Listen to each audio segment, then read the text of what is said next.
And I recognize that a great many folks in the media would prefer that anyone running for president engage in an ongoing theater critic, criticizing the proposals of others. I do not agree with his proposal.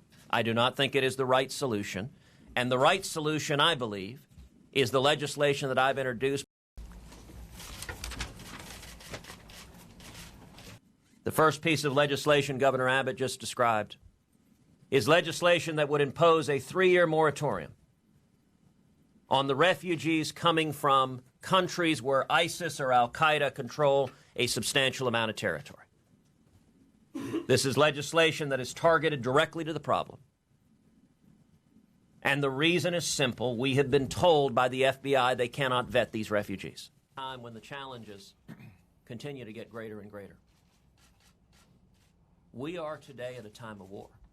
The second piece of legislation Governor Abbott mentioned is legislation that I filed today that will protect the authority of the states and the authority of governors to keep their citizens safe. And it would say that in the event the president wants to send refugees to a particular state, that a governor has the ability to opt out, to conclude that the federal government has not done a sufficient job ensuring that the safety and security of the citizens of a state will be protected. Good morning, everyone. Welcome. Thank you for coming. I'm very pleased.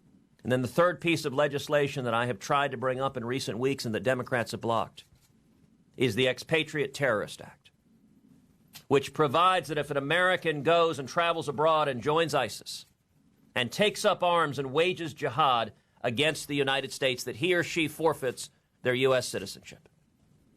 We should not be allowing ISIS terrorists to come into America with a U.S. passport and wage jihad against innocent citizens. Thank you, Senator Cruz. I want to thank you. All of these are reasonable, common sense steps to keep America safe, our citizens safe. And, you know, I would note